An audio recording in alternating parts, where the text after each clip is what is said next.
This whole life was intended for the ego to lose,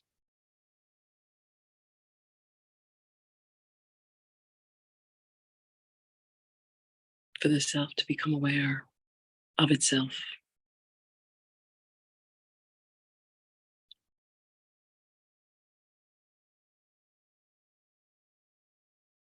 for the ego to lose. That's the intention, so that we may live beyond this life.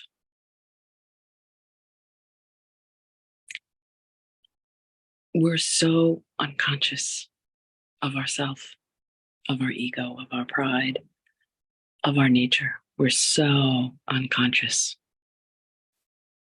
We have so many layers of sleeping consciousness layered on top of what's real.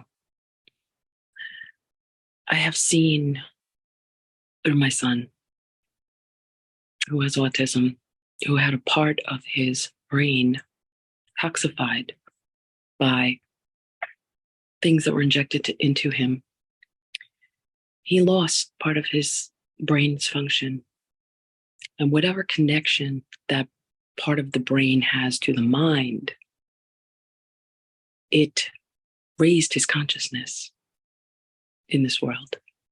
It made him less aware of this world. You see, he is less aware of the things of this world, the things that we see as important in this world, like status, money, looks, appearance, career, attention,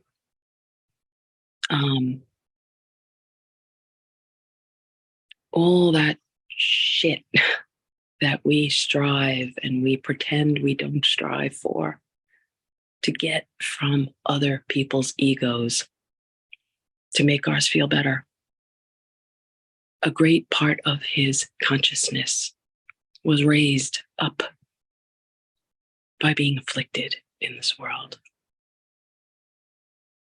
He ascended before he even was able to exist in the fullness of the ego the way we are. And so he lives in a very great way beyond this world.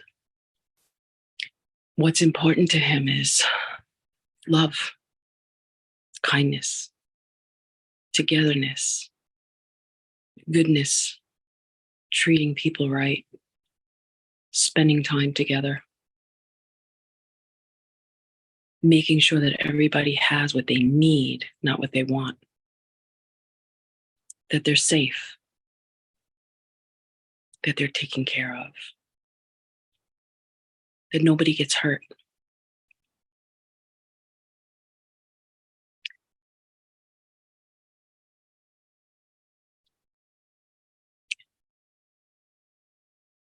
He has no conception of making money, of making himself look good as far as his appearance is concerned. Thank God he's good looking. He doesn't care. He doesn't even know what he looks like. He has no idea that he's a good looking young man. Truly, he does not know.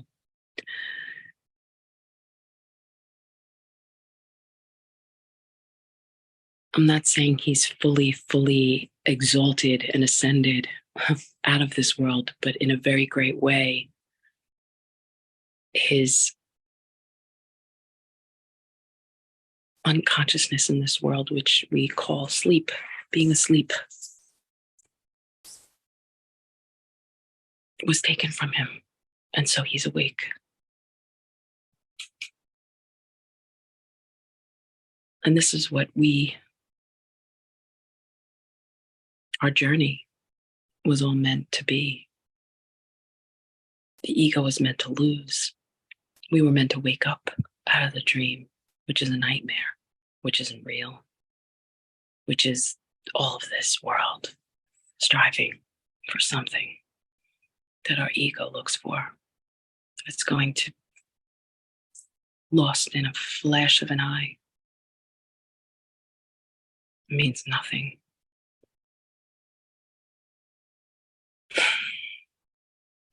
And so my son is a way shower to heaven. I believe he was sent to lead others to heavenly realms, to wake others up.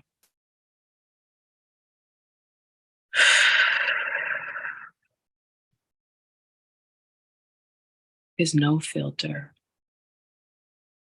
filters out the lies of the ego.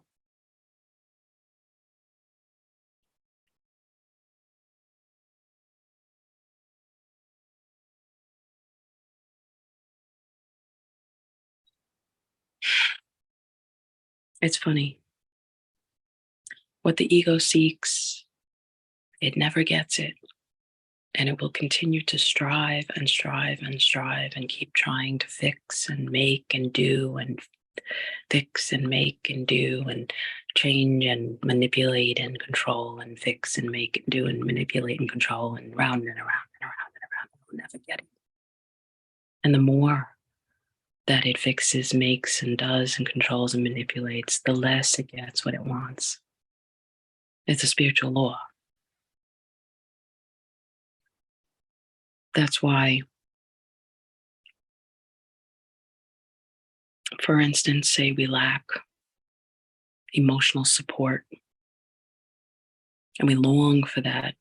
Say we lack that from a parent, then we long for that.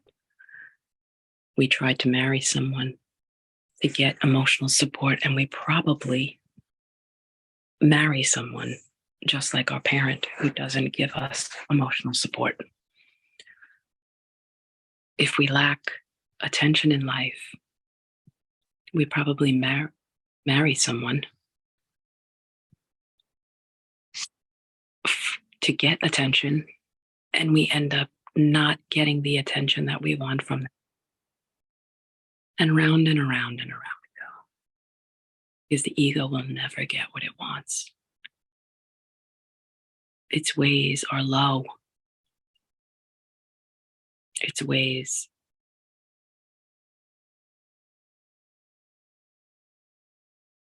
dwell in hell, hell's realms. And it's not until we forsake the ego and our soul finds fullness and rest in God alone, in God's heavenly realms, and we forsake and let go of everything the ego strives after, that we feel the sense of bliss and fullness, peace and rest, heaven, and that total weightiness comes off, and we just ascend. We float, we fly, we're high in God. But we fall back, and we keep going back into those traps of the ego, and we keep trying to control those around us and manipulate those around us and paint a pretty picture of our lives so everybody can think we're amazing. Until we don't. Until we keep not getting what we try to get. And it keeps coming up empty, and we keep getting unfulfilled. And we give up. And we become self-aware of our ego in this world.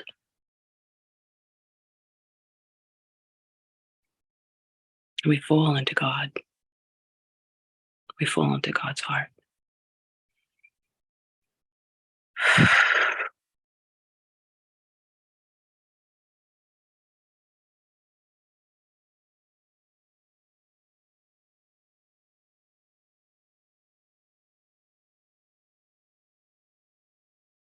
And we let go a little bit more, over and over again.